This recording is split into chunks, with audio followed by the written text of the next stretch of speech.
जोधपुर शहर में ब्यूटिशियन अनीता चौधरी की हत्या के मामले में पुलिस ने एक बड़ी सफलता हासिल की है। हत्या के 8 दिन बाद मुख्य आरोपी गुलामुद्दीन फारूकी को मुंबई से गिरफ्तार कर लिया गया है। शुक्रवार देर रात पुलिस उसे जोधपुर ले आई और फिर फरार आरोपी गुलामुद्दीन नेपाल भागने की फिराक में था, लेकिन पुलिस की सतर्कता से वह पकड़ा गया।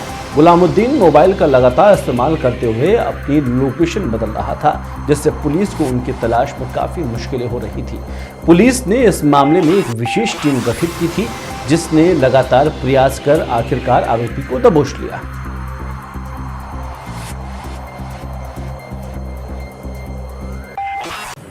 तीस तारीख की रात को जो क्या कर रहे हैं? हाँ सर, सर बता। 30 तारीख की रात को एक हत्या की सूचना हमें मिली थी, जिसमें हमें पता चला कि अनीता देवी नामक महिला की हत्या की गई काफ़ी दयनीय तरीके से। जैसे ही प्रकरण दर्ज हुआ, उसके बाद विशेष टीमें गठित की गई। पिछले 8 दिनों में हम निरंतर प्रयास कर रहे थे मुख्य आरोपी, जिसका नाम गुलामुद्दीन है, इस तक पहुँचने का। पिछले 8 दिनों में हमने काफ़ी अनुसंधान किया, साक्ष्य इकट्ठे किए, एक जो को अक्यूज थी उसे भी गिरफ्तार किया, और पिछले 8 दिनों से हमारी टीम मुख्य आरोपी के पीछे निरंतर लगी हुई। एडिशनल डीसीपी वेस्ट निशान भारद्वाज के सुपरविजन में एसएचओ बोरानाडा, एसएचओ बासनी, इनके निर्देशन में करीब 20 लोगों की टीम, ये जो मुख्य आरोपी है गुलामुद्दीन, इसके पीछे पिछले 7 दिनों से लगी थी। ये बहुत ही शातिर किस्म का अपराधी है।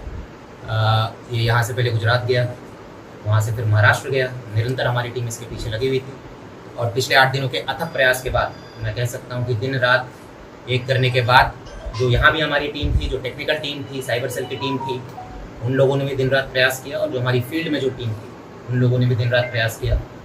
और इस अथक प्रयास के बाद फाइनली हम जो मुख्य आरोपी है, इसको हमने दस्तयाब कर लिया है। अब इससे पूछताछ किया जाएगा, और किस तरीके से घटना हुई, क्या हुआ, ये सारी चीज़ों का खुलासा अगले कुछ दिनों में। सर मुंबई कहाँ गया था, कहाँ ठहरा था, जिसने इसको बना दी क्या, उसको भी अरेस्ट किया? उन सब बातों पर अभी अनुसंधान करेंगे। फिलहाल यहाँ से ये गुजरात गया, अहमदाबाद, वहाँ से ये मुंबई गया। पिछले 7 दिनों से वहाँ पर जो एरिया है, हाजी अली वाला एरिया है, हाजी अली काठियावाड़ चौपाटी वाला एरिया है, वहीं पर ये रुका हुआ था। और कल जब हमने इसे दस्तयाब किया है, तो ये अपना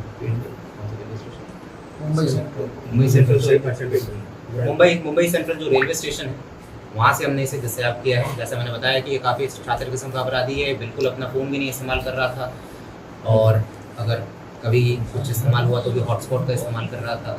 सीसीटीवी से भी बच रहा था। करीब 400 से 500 सीसीटीवी फुटेज का हमने विश्लेषण किया है, और निरंतर इसके पीछे टीम लगी रही। और कल मुंबई सेंट्रल से इसे हमने दस्तयाबी किया। इसका आगे का प्लान था, ये आगे भागने की फिराक में था, इनफैक्ट भारत के भी बाहर भागने की फिराक में था ये, पर हमारी टीम ने बिल्कुल समय पर पहुंचकर इसे दस्तयाब। मुंबई सेंट्रल से कहीं जा रहा था ये सब टिकट थे सर? नेपाल जाने के सर हत्या का कारण कुछ सामने आया? अभी ये सारा अनुसंधान का विषय अभी से लेकर आए हैं। इसका पुलिस कस्टडी लेंगे हम और पूछताछ करेंगे। सारे पहलुओं पर जांच होगी, सारे एंगल्स जितने भी हैं सब एंगल्स पे जांच की जाएगी। एडिशनल डीसीपी लेवल के अधिकारी डायरेक्ट हर चीज़, चाहे वो पूछताछ हो, चाहे वो अनुसंधान का सुपरविजन हो, सारी चीज़ एडिशनल डीसीपी लेवल के अधिकारी करेंगे, ताकि कोई भी पहलू छूटे नहीं। और अनुसंधान में, पूछताछ में जो भी चीज़ें सामने आएंगी, उसके अकॉर्डिंग विधि सम्मत कार्रवाई सुनिश्चित। सर क्या नेपाल के रास्ते पाकिस्तान जाने की फिराक में था? नहीं, ऐसी कोई सूचना। सर एक अहम सवाल है कि कत्ल हुआ, क्या सबसे बड़ी चीज क्या वो स्वीकार किया है? क्या ये अभी हम तुरंत लेकर आए हैं, आपकी उपस्थिति में अभी लेकर आए हैं। ठीक है, ये सारी चीज़ें किसने किया, कैसे किया, अभी तक ये मुख्य आरोपी है। सारी चीज़ें अभी पूछताछ के बाद ही स्पष्ट होंगी। कहाँ किया सर, ये कुछ बताएं? फिर क्या नहीं बोलते? मैं फिर से एक बार रिपीट कर रहा हूँ आप सबके बेनिफिट की। और कोई था, नहीं था, क्या उद्देश्य था, ये सारी चीज़ें पूछताछ के बाद ही स्पष्ट होंगी। सर इसको गुलामुद्दीन को पकड़ने के लिए कितनी कॉल डिटेल्स, कितनी सीडीआर वगैरह निकाली गई, कितने लोगों को पूछताछ की, तब उस तक पहुंचे आप? पिछले 7-8 दिनों से, जैसे मैंने बताया कि हमारी टीम, पूरे जोधपुर कमिश्नरेट की टीम, वेस्ट ज़िले की टीम, ईस्ट ज़िले से भी हमने लोगों को लिया, पूरी कमिश्नरेट की टीम श्रीमान सीपी साहब के निर्देशन में काम कर रही थी। हमारी टेक्निकल टीम जो थी, उसमें साइबर थाने के भी लोग थे, उसमें वेस्ट ज़िले के भी थे, ईस्ट ज़िले के भी थे, करीब मेरे ख्याल से 400 से 500 CDR हमने विश्लेषण किया होगा। CCTV का मैंने ऑलरेडी बोला कि अहमदाबाद, महाराष्ट्र, क्योंकि देखिए हम इसे ट्रेस कर रहे थे। ट्रेस करने का क्या तरीका होता है, मोबाइल इस्तेमाल कर नहीं रहा था, बहुत शातिर था, तो एक एक CCTV देखते थे, फिर आगे बढ़ते थे, फिर कहाँ कहाँ एग्जिट रूट्स हो सकते हैं वहाँ पर जाते थे, फिर CCTV देखते थे, फिर आगे बढ़ते थे। हमारी जो टीम है वहाँ पर जितने भी होटल्स है, धर्मशाला है, जहाँ भी रुक सकता था हर दिन वहाँ दबिश देते थे, टैक्सी वालों से बात करते थे, बस स्टैंड, रेलवे स्टेशन में जाकर बात करते थे। तो ये पूरा जो एक बेसिक जो ग्राउंड लेवल पर जो एक आसूचना इकट्ठा करके आगे बढ़ने वाला जो एक पूरी प्रक्रिया होती है, जो कोर पुलिसिंग जिसे कहते हैं, उसको इस्तेमाल करके हमारी टीम ने, करीब 20 लोगों की टीम जो इसके पीछे निरंतर लगी हुई, रात दिन लगी हुई, ठीक है। और काफ़ी टेक्निकल हमने इसमें टूल्स इस्तेमाल किए हैं, मैं बता नहीं सकता हूँ, बहुत टेक्निकल टूल्स इस्तेमाल किए, ग्राउंड लेवल पर काफ़ी मेहनत हुई है। और इसमें लोकल टीम जहाँ भी हम गए वहाँ लोकल टीम का भी हमने सपोर्ट किया, और इन सब के अथक प्रयास से ये मुमकिन हुआ। इसके पास से आखिर में बरामद कैसे हुआ पकड़ा है? गया? लास्ट में जाके आपने कैसे इसको क्रैक किया? जैसा मैंने बताया, हमने काफ़ी टेक्निकल टूल्स इस्तेमाल किए। अब मैं अभी बता नहीं सकता हूँ कि क्या क्या इस्तेमाल किए, बट वो बिल्कुल मतलब कि आप कह सकते हैं कि जो स्टेट ऑफ द आर्ट जो टेक्निकल टूल्स होता है, जिस हद तक भी जा सकते हैं, हमने सब वो इस्तेमाल किया। क्योंकि जैसा मैंने बताया कि ये काफ़ी शातिर है, इसका पहले का भी आपराधिक रिकॉर्ड रहा है, जहर पुरानी वाली घटनाएं इसने की है, पहले भी ऐसी वारदातें की हैं कि जहर खिलाकर, नशीला पदार्थ मिलाकर इस तरह की वारदातें की। तो इसे पता है कि पुलिस से कैसे बचना है। तो इन सारी चीज़ों को ध्यान में रखते हुए, जैसा मैंने बताया, जो भी टेक्निकल टूल्स हमारे पास उपलब्ध थे, किसी को भी हमने नहीं छोड़ा। ग्राउंड लेवल पर जितनी मेहनत कर सकते थे वो की, और 7-8 दिनों के बाद सर इसके राजगढ़ अलवर मार्ग पर एक लोहा व्यापारी पर फायरिंग की घटना से पुलिस ने बड़ी सफलता हासिल की है। इस मामले में 2 और आरोपियों को पुलिस ने गिरफ्तार कर लिया है। घटना में इस्तेमाल की गई कार भी बरामद कर ली है। बता दें कि 24 अक्टूबर को लोहा व्यापारी हरिशंकर गुप्ता जब मुनपुर से राजगढ़ लौट रहे थे, तभी अज्ञात बदमाशों ने उनकी कार पर फायरिंग कर दी। इस घटना के बाद पुलिस ने एक विशेष टीम गठित कर जाँच शुरू कर दी। साथ ही पुलिस ने तकनीकी जांच के आधार पर इस मामले का खुलासा किया। इससे पहले पुलिस ने मुख्य आरोपी भगवान साह समेत अन्य आरोपियों को गिरफ्तार कर लिया था। पुलिस अब इन सभी आरोपियों से पूछताछ कर रही है। राजगढ़ कस्बे के लोहा व्यापारी के साथ फायरिंग कर और लूट की घटना को अंजाम दिया गया था। इस घटना में घटना की रेकी कराने वाले व्यक्ति व अपराधियों को लूट के लिए स्विफ्ट डिजायर गाड़ी उपलब्ध कराने वाले व्यक्ति को, दोनों को अनुसंधान के बाद में कल गिरफ्तार किया गया था।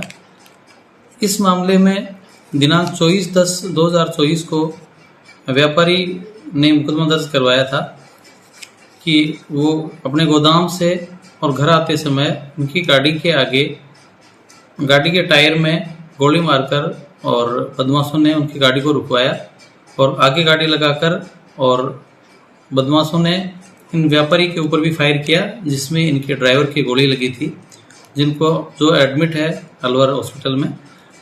उसके बाद में वो लूट करके उस गाड़ी से फरार हो गए थे। उसी गाड़ी को आज इन मुलजिमों से बरामद किया गया है। पूर्व में कितने मुलजिम थे? इस पूर्व में घटना में जो लूट करने वाले थे उनमें 4 मुलजिमों को गिरफ्तार किया जा चुका है। इसके अलावा और कोई बरामदगी? इसमें जिन हथियारों से फायर किया गया था उन हथियारों को बरामद किया गया है। जो लूट करके सामान ले गए थे उस सामान की भी बरामदगी की गई। उदयपुर वाटी उपखंड के मनकासास गांव में रमन सिंह मीणा का भारतीय सेना से लेफ्टिनेंट के पद पर चयन होने पर भव्य सम्मान समारोह आयोजित किया गया। यह सम्मान समारोह आदिवासी श्री मीन सेना के प्रदेश अध्यक्ष सुरेश मीणा के किशोरपुरा के मुख्य आतिथ्यता में हुआ, जहां पर समारोह में रमन सिंह के माता पिता और साथ ही माता दी मीणा बिमला देवी को भी सम्मानित किया गया। रमन सिंह ने अपनी इस उपलब्धि का श्रेय अपने माता पिता और अपने चचेरे भाइयों को दिया। सुरेश मीणा किशोरपुरा ने रमन सिंह की सराहना करते हुए कहा कि एनडीए का टेस्ट पास करना बहुत मुश्किल होता है। रमन ने बिना किसी कोचिंग के यह मुकाम हासिल किया है। मेरा नाम रमन सिंह मीणा है। मैं मनकसास एक छोटे से गांव का रहने वाला हूं, जो कि झुंझुनू के अंदर है।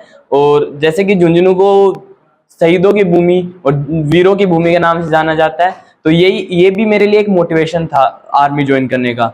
और मैंने मेरी स्टडी गवर्नमेंट स्कूल से की है 10th क्लास तक। उसके बाद मैं 2 साल सरस्वती स्कूल नीमका थाना से पढ़ाई किया।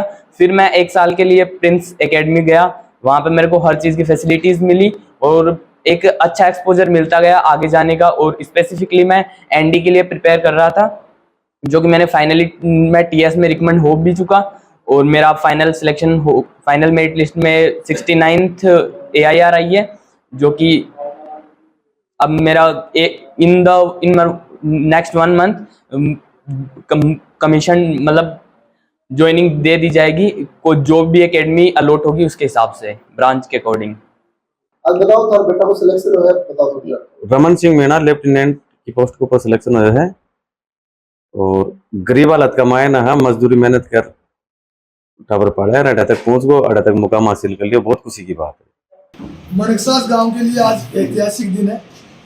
हमारा होनहार हमारे साले जी का बेटा रमन सिंह मीणा जो एनडीए के अंदर लेफ्टिनेंट, अपने आप में बहुत बड़ा पद होता है, ये ब्रिगेडियर बनेगा और इस गांव का नाम पूरे देश में रोशन करेगा।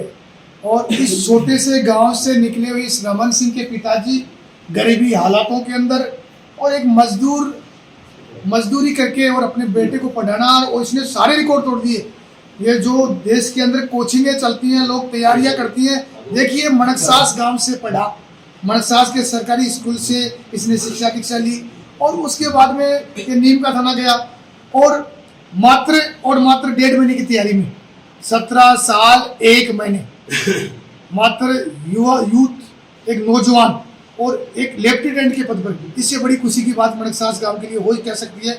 मैं तो कहता हूं कि मणिकसास का यह सौभाग्य है, शायद पहला ये अधिकारी है इतनी बड़ी पोस्ट का।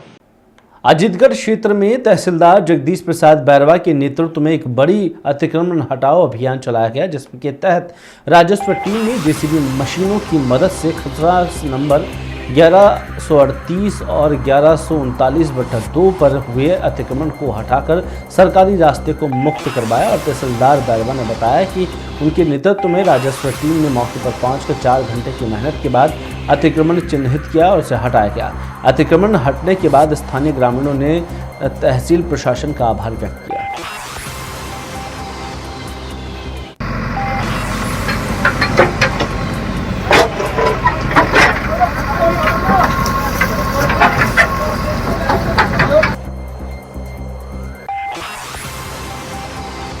धरियावद के कुम्हारवाड़ा में एक अनोखी घटना सामने आई, जब एक चूहे के पिंजरे में ब्लैक कोबरा सांप फंस गया।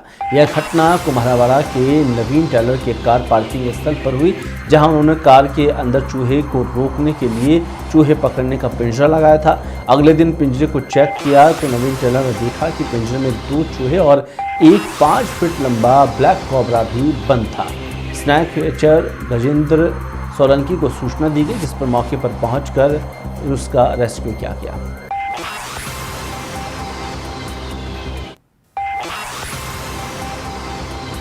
टोंक जिले की देवली उनियारा विधानसभा उपचुनाव के मद्देनजर मुख्यमंत्री भजनलाल शर्मा ने देवली में एक बड़ी सभा को संबोधित किया। इस दौरान मुख्यमंत्री ने बीजेपी प्रत्याशी राजेंद्र गुर्जर को जिताकर विधानसभा भेजने की अपील की और उन्हें माला पहनाकर उनका समर्थन किया। सभा में मुख्यमंत्री ने प्रदेश की 7 सीटों पर जीतने का दावा करते हुए कहा कि अभी सिर्फ ट्रेलर दिखा है, फिल्म तो अभी बाकी है। मुख्यमंत्री ने बिजली, रोजगार और कांग्रेस के कई मुद्दों पर तीखा हमला किया। उन्होंने कहा कि कांग्रेस ने राज्य में बिजली के नए संयंत्र नहीं लगाए, जबकि बीजेपी ने लाखों करोड़ों के MOU किए हैं। साथ ही 2027 तक किसानों को दिन में पूरी बिजली देने का वादा किया है। सीएम ने कांग्रेस के पेपर लीक मामले, युवाओं को नौकरी देने के लिए जारी कैलेंडर और ERCP परियोजना पर कांग्रेस की आलोचना की। झालावाड़ जिले की प्रसिद्ध श्री कृष्ण गौशाला में 1100 से अधिक गौवंशों के लिए 56 भोग का आयोजन किया गया। इस खास अवसर पर गौशाला को विशेष रूप से सजाया गया।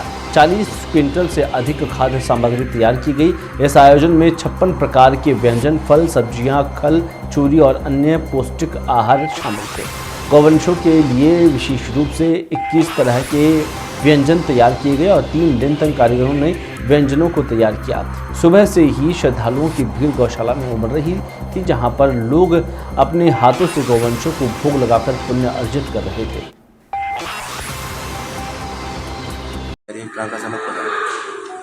ये पूर्व में भी हमारे द्वारा इस तरह के आयोजन किए गए ये चौथा वर्ष है।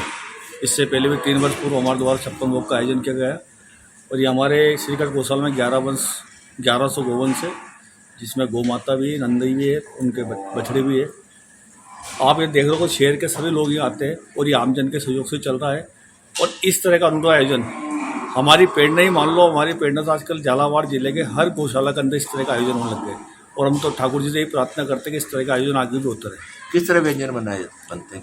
जिस तरह से क्या नाम से 56 भोग में ठाकुर जी के लगता उस तरह से बनाया गया। कल से हलवाई लगा हुआ था और आपने देखा होगा कि नाम से सब तरह के, जिसमें नमकीन है, मीठा है, पूड़ा है, पकौड़ी है, दलिया है, जो भी एक्सपाइटेड सब्जी है, फल है। श्रीगंगानगर जिले में जहरीले पानी और केमिकल के साथ मेडिकल नशे की बढ़ती समस्या के खिलाफ जहर से मुक्ति आंदोलन के तहत शनिवार को श्रीगंगानगर जिला बंद का आह्वान किया गया। पंजाब से सतलुज के रास्ते नहरों में आ रहे केमिकल युक्त गंदे पानी और चिट्टा जैसे अन्य मेडिकल नशों के खिलाफ समाज के विभिन्न संगठनों की ओर से विरोध स्वरूप बाजार बंद रखा जाएगा। बंद के समर्थन में जिले भर में विभिन्न संगठनों ने भाग लिया, जिसमें कांग्रेस, आम आदमी पार्टी और भीम आर्मी का भी समर्थन प्राप्त हुआ। नहरों में आ रहे जहरीले पानी और गंगानगर जिले में चिट्टे का कारोबार जो पिछले 1 साल में 10 गुना बढ़ा है, उसके खिलाफ गंगानगर का आयाम एक साथ आज एक मंच पर है। राजनीति से ऊपर उठकर सामाजिक मुद्दे को लेते हुए भाई मनिंदर मान साहब, तरखान जी और तमाम मजदूर साथी, व्यापारी साथी, जिनके मन में है कि गंगानगर को वैसा गंगानगर बनाएं जैसा महाराजा गंगा सिंह जी हमें देकर गए थे या हमारे पूर्वज हमें देकर गए थे। पिछले 1 साल में जिस तरीके से शहर में नशा चरम सीमा पर है और हमारा जो युवा है वो इस नशे में इस तरीके से जकड़ चुका है कि युवा को समझ नहीं आ रहा कि वो कैसे इस मकड़ जाल से निकले। आज इतने सारे साथी, मजदूर साथी, व्यापारी साथी एक साथ इकट्ठे हुए हैं और हम लोग ये चाहते हैं कि सरकारें भी जागे। ये जो जहरीला पानी गंगानगर जिले के लोगों को पिलाया जा रहा है और जिस तरीके से चिट्टा सरेआम गंगानगर में बिक रहा है, हमारे प्यारे से सुंदर से गंगानगर को जिस तरीके से कभी उड़ता पंजाब बना दिया था, अब उड़ता गंगानगर बन गया है। मैं मीडिया के माध्यम से भी तमाम जितने भी लोग, बुद्धिजीवी लोग हैं, उन लोगों से अपील करना चाहूँगा कि आप लोग इस आंदोलन में साथ दें। सभी राजनीतिक पार्टियां और जिला कांग्रेस कमेटी का भी इस बंद को समर्थन है। हमें अपने गंगानगर जिले के युवा को बचाना है, ये हमारा फर्ज भी है, हमारा कर्तव्य भी है। आज जिला बंद है, बहुत बड़ी समस्या है, बहुत वर्षों से समस्या है, वर्षों से आवाज़ उठा रहे हैं। जिला हेडक्वार्टर से लेके राजधानी तक, भारत की राजधानी तक इस बात का मालूम है कि किस तरह से पंजाब इस जहरीले पानी से संकट में है, किस तरह से राजस्थान के कितने ज़िले इसमें संकट से है। जहरीला पानी, केमिकल का पानी, जूतों का पानी, यूरिया का पानी, ये सब इस हमारी कैनालों में आ रहा है। सरकार को बहुत बार चेताने की कोशिश की, बहुत बार इसके लिए विधानसभा में मैंने कम से कम 5 वर्ष में 10-15 बार इस मुद्दे को मैंने उठाया होगा। तत्कालीन मुख्यमंत्री अशोक जी गहलोत पंजाब गए थे, कैप्टन साहब सीएम थे, उन्होंने वादा किया था कि हम 5 साल में इस समस्या का हल कर देंगे, परंतु उनके कार्यकाल में 2 STP बन सके, काम वहीं का वहीं रुक गया। आज राजनीति से परे हट के पूरे ज़िले की ये बात समझ आई है कि इस लड़ाई को हम लोगों को मिलकर लड़ना पड़ेगा। तमाम सामाजिक संस्थाएं हैं, धार्मिक संस्थाएं हैं, ये मिलकर इसके लिए आंदोलन करेगी, सरकार को जगाएगी। मान साहब ने बहुत अच्छा कदम उठाया है, मान साहब ने सब लोगों को इकट्ठा किया है, मान साहब ये लड़ाई लड़ रहे हैं। मैं मान साहब से निवेदन करूंगा, मान साहब आ जाओ यहाँ पे। मान साहब ने ये बीड़ा उठाया है, इसमें हम लोग सब मान साहब के साथ में हैं। और केंद्र सरकार को मैं कहना चाहूँगा कि जल का जो मुद्दा है वो केंद्र सरकार का मुद्दा है, 2014 में प्रधानमंत्री जी मोदी साहब सूरतगढ़ में आए थे, उस समय लोगों ने ये डिमांड रखी थी। छबरा क्षेत्र में किसान खाद्य की कमी से जूझ रहे हैं और इस समस्या के समाधान के लिए किसानों ने एसडीएम छबरा को जिला कलेक्टर के नाम ज्ञापन सौंपा। किसानों का कहना है कि सरकार द्वारा एक किसान को केवल 3 कट्टे खाद के दिए जा रहे हैं, जो कि ज़रूरतों के लिए नाकाफ़ी है।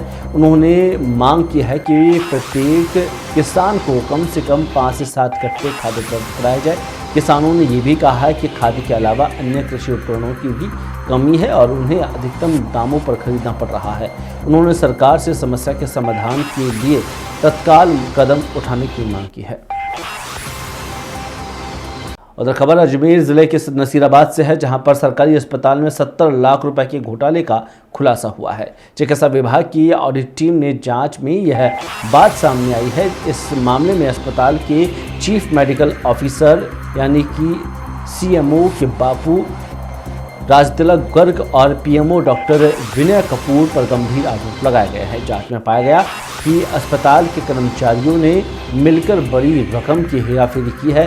राजतिलक गर्ग ने अपनी सैलरी में गड़बड़ी करके लाखों रुपए निकाले हैं। पीएमओ डॉक्टर विनय कपूर ने पर भी इस तरह के मामले में संलिप्तता होने के आरोप लगे हैं। इस पूरे मामले में ट्रेजरी की मिलीभगत की आशंका